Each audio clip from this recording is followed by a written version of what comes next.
Hi, everyone. David Aragona and Mike Beer here, taking a look at one of the more lucrative stakes events on Cigar Mile Saturday's undercard. Race 8 is the New York Stallion Series Fifth Avenue division. This one for the 2-year-old fillies going the 7 furlong distance on the main track. And just a note of clarification, this isn't technically a New York bred race. This is a race for horses by sires that stand in New York. So some New York breds not eligible for this race. A lot of New York sired horses really target this race at the end of the season. They offer these two $500,000 pots, and they've moved them to Cigar Mile Day this year, and makes this late sequence on Cigar Mile Day pretty difficult to handicap because, Mike, both of these races drew large fields, and this one is fairly competitive. Yeah, no doubt. I mean, listen, the races, they become really difficult to sort of get a grasp on everybody, because when you're gonna listen, if we're being honest, these horses might, and not might, they probably will never get another chance to run for $500,000. So they're all entering here. These are a bunch of horses that have never run on dirt before. There are some maidens involved. They're just all going to take a shot when this kind of money's on the line. Yeah, a lot of horses wind up running in this race just because they're offering this much money. And you do see a lot of surface switchers in this race, maybe turf horses that turf season's over. Why not go for the $500,000 pot? There are a couple of horses that applies to it here, including the number 11, She's Country, who could take some money given the connection she goes out for. But I imagine, Mike, the bettors will be smart enough to go away from the turf horses and settle on some of the horses with proven dirt form, like the number 10, Hot Currency, who's also going out for some top connections who have definitely been informed lately at Aqueduct. Yeah, that's true. The Linda Rice barn's been very hot, and Hot Currency is coming off of a pretty impressive maiden win. She's stepping up here to try a tougher stakes race, but she was awful good breaking her maiden last time. Let's take a look at the Timeform US pace projector for this Fifth Avenue division of the New York Stallion Series. And Mike, I see plenty of speed in here. I mean, from the inside and the outside, there are a lot of horses that want to get forward position. And I think maybe the three the pace projector has pegged on the front end are probably the three that need to get the most aggressive rides. Oh, simply because she drew the rail and she's never really taken kickback before, so they want to get her out in front. Mistaken, she's got one way to go. And Daniela Marie to the outside, she might be the fastest of them all, but having drawn outside, maybe it gives her connections a few more options. Yeah, listen, I think this is definitely going to be a fast pace. You're right about who just seems like she's under the gun from the rail here. I would also just point out that the number 9, Honest Reason, who ran a slow figure going wire to wire, breaking her maiden, she went on an absolute mission in a stage race at Finger Lakes last time, opened up a huge lead on a fast pace, and almost pulled off an upset. Yeah, I'm glad you pointed her out because we don't quite know how that Finger Lakes speed is going to stack up against the speed we've seen on the Naira circuit, but she definitely does want to be in front. Let's go through this large field from the rail out, beginning with the number 1, O, and she's a horse who's perfect in 2 starts so far in her career, a maiden victory at Saratoga this summer on debut, and then she came back to win the stakes at Finger Lakes last time against New York breds. Mike, in retrospect, I'm not sure how strong this race really was. We did see the runner-up come back and not run so well in a New York bred stakes race, then lost against Maiden Company. And when I watch O run, I am a little bit concerned about the 7 furlongs for her for 2 reasons. Number 1, she's not the biggest horse. She's kind of got that move to spurt away from the field, and she kind of struggles to finish her races after that. And also, drawing the rail, isn't she really going to be under the gun with all that speed to the outside? I'm concerned about both of those things as well. I really like both of her races so far, if only because it's not like, she got the job done both times while being involved, but she just didn't get loose either time, particularly in that stakes race that we just watched, where they just basically hooked her right from the start, and she had to race the entire way. I gave her a little extra credit, David, but that doesn't mean I'm not concerned here that, first of all, that she's got to get 7 this time, and that there's just so much speed to her outside. I mentioned there being a few surface switchers in this race. George Weaver's got 2 of the most high-profile ones, with the number 2, Fancy Lights, being one of them. She's coming off a 4th-place finish in the Key Sens last time, going a mile on the grass at Aqueduct. And Mike, I thought she had every chance to win that race. Just didn't seem like she really got the distance. They were trying to stretch out to a mile with her. Now she's cutting back to the 7 furlongs, but she's got to switch over to the dirt. Don't really know how these horses are going to do. She does have some pedigree to handle it, but I want to demand a price on a horse like this. Me too. I saw enough pedigree, certainly, to at least take a second look at her on the surface switch, but I just don't like her races enough, David. I remember her being really green in her debut and thinking, this horse is going to get a lot better out of that race. I know that she's finally broke her maiden. I don't think that she's improved that much, and I don't know that I want to bet her in here unless she's some kind of huge price.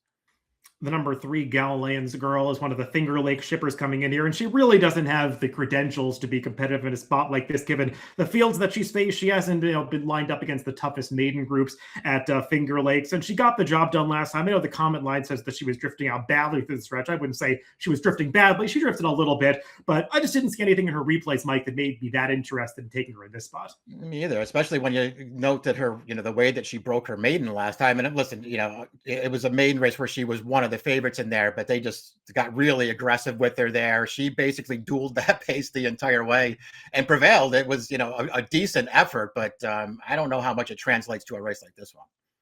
And Mike, as we go through some of the long shots, there weren't too many horses that were going to be in that double-digit price range that I felt like I could really make a strong case for. One that did interest me, though, is the number 4 Kaz Farm Girl. She's just a second-time starter, so she naturally has some upside. She debuted only 2 weeks ago in a maiden special weight race won by another horse that will line up in the starting gate against her here. And I just thought she had a bit of a trip in there because she got a little steady back after the start, was towards the back of the pack in a race that featured a very slow pace where the top finishers just absolutely sprinted home through the final quarter mile. So she really never had a chance to close, but I like the way that she made a middle move to the half mile pole, kind of flattened out after that. And with so much speed in this race, it's hard to peg too many horses that are going to be able to get trips from off the pace that might be able to pick up pieces. I think she's one of them. Yeah, and I also just really appreciate too, in addition to all the things that you pointed out about her debut trip, she also just took a ton of dirt in her face over a sloppy track there, and then did run on at the end.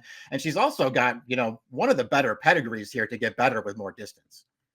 The number 5 Hip Hop Dancer. She is a horse who is another maiden coming into this race, and she really hasn't done a whole lot of running in either of her prior starts at Finger Lakes, going out for connections that are going to ensure that she has a gigantic price in here, Mike, but it's a little tough to make a case for this one. Yeah, listen, maybe she just hates a wet track and she'll get on fast dirt on Saturday and run a lot better, but she's going to have to do that.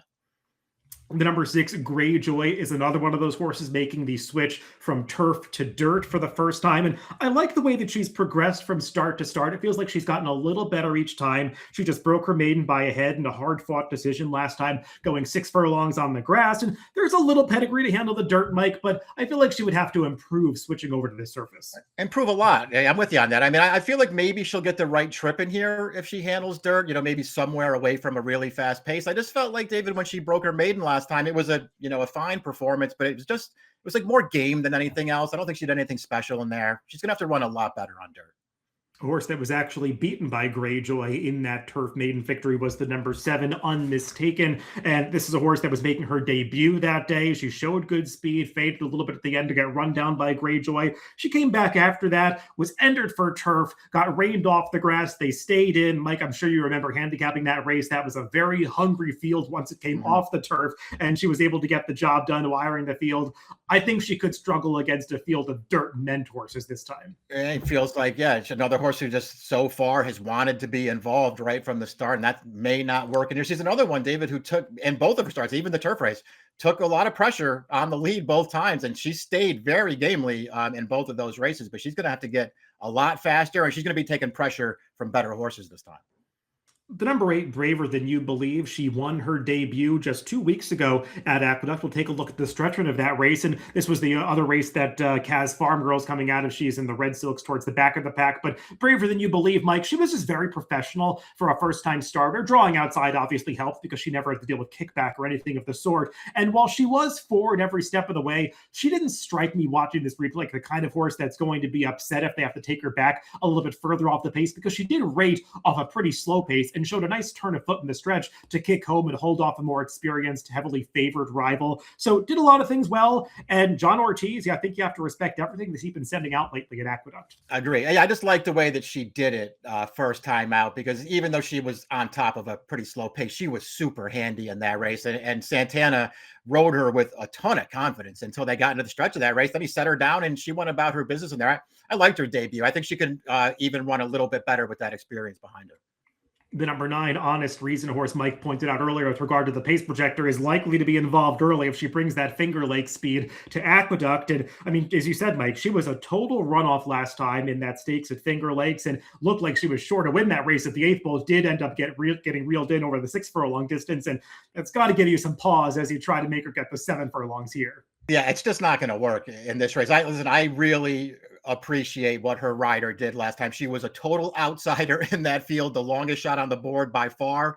He just sent her and tried to steal that race. It almost worked. It probably won't work here.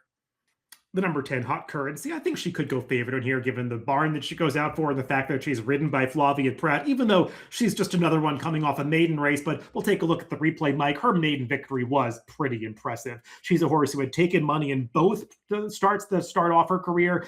She finished second first time out, fourth second time out, but third time was the charm. It really felt like she put everything together in this race, forward in a contested pace, put those rivals away. I actually felt like there was horses of decent quality behind her, and she just smashed them on this day. And watching this replay at 6.5 furlongs, she's one of the ones in here that gives you some confidence that 7 should be okay.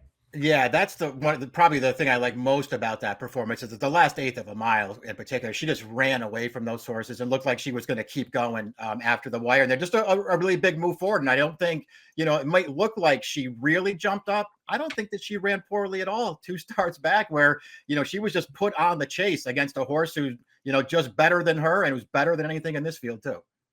Mike, I think one of the most polarizing horses in this field is likely to be the number 11, She's Country, who in some ways is the class of this field. She's a prior stakes winner against New York breds. She's won 2 races. Most of these have only run 1 race, but she's done it all on the turf. And she is a pretty nice turf horse. But I mean, she's got this condition available to her being by a New York stallion. So it feels like the connections just can't pass up this pot. And that's why she's running here and not in a turf race. I mean, when you look at the pedigree, you can make some arguments that maybe she'll be able to translate it to the dirt, but doesn't it just feel like she's going to be overbet? Yeah, she's just not going to be an interesting price, and that's the main takeaway that I had too. If she transfers her turf form over to dirt, can she win this race? Absolutely, she can. I still think, to me, she's bred to be a turf horse, and I think that's going to be her surface. But I certainly understand why her connections want to take a shot at this big purse. The number 12, Daniela Marie. She is a horse that showed a lot of speed on debut, got involved in a tough pace and understandably faded that day, but she sustained her speed much better second time out in one of those maiden auction optional claiming races. And we'll take a look at the replay here. And Mike, I like the way that she was able to go fast early, put away the other speeds. And I know that the final fractions of this race were pretty slow, but everybody was getting tired at the end. And she still was able to widen on this field. We did see a next out winner. The third place finisher came back to improve for Beyer significantly when she won last week. So that's going for. And also the fact that she drew outside of all this other speed should maybe allow her to get a more comfortable trip than some others. I like that about her too, especially when I watched that debut, and the pace was very solid. But even there, it felt like Carmouche, if he had wanted to, he could have just taken over up the backstretch and gotten clear on that field, but he didn't do that. He just sat on the outside of some other horses until they got into the stretch. Then he set her down and she just ran away from those horses. I don't know if that was a good field or not. First time starters ran second and third, but the third place finisher did come back and run a pretty fast race, breaking her maiden next time out. Rounding out the field, the number 13, Life is But a Dream. She is another Finger Lake shipper coming in here with pretty slow speed figures. I will say, Mike, I don't know if you went back and watched her debut. I actually really liked that performance. I mean, she traveled strongly into the race on the far turn. She had to wait for room coming past the quarter pole. I mean, it's really no trouble noted in the comment line, but I mean, she really got stopped for a good 16th of a mile before having to alter course at the 8th pole. And I like the way that she was still able to put nearly 5 lengths between herself and the rest of the field in that final furlong. Came back last time, was just run off her feet by Honest Reason, the other horse that showed so much speed coming from the Finger Lakes in here. And she was staying on at the end. She is one that does give me confidence that she's going to get better with added distance. We'll just see if this is too tough. Yeah, we'll see how good she is. Yeah, I'm with you. I thought her debut is better than the figure makes it look, for sure. And that pace was super fast last time, and she just really got outpaced early in there and couldn't make a late impact. But maybe, listen, that's a really tough scenario for a 2-year-old filly to get run off your feet like that. So maybe she deserves a little bit of a break for that. Let's go to our picks for this 8th race on Cigar Mile Saturday at Aqueduct. And Mike, I've got a ton of respect for the horse that you put on top, Hot Currency. She's just very logical. Feels like a horse that's going to run her race in here. I picked her second because I got some interest in a long shot, but she is squarely the one to beat. Yeah, I thought she was the horse to beat too. I really like her most recent performance, the maiden win. I also think that she ran better than it looks 2 starts back. And as opposed to some of the others, I don't have any reason to believe that she's not going to be just fine going 7 furlongs. Yeah, I've got her in the mix. Like I said, I did put the number 4 Kaz Farm Girl on top. I realize she's a bit of a reach as a maiden coming in here, but I just think she's got maybe more upside than anybody, and she's really going to appreciate the expected pace scenario if they take her back and make one run. 4, 10, 8, 13 for me, and 10, 1, 8, 7 for Mike in the New York Stallion Series Fifth Avenue Division on Cigar Mile Saturday at Aqueduct. Good luck if you're playing the races this weekend.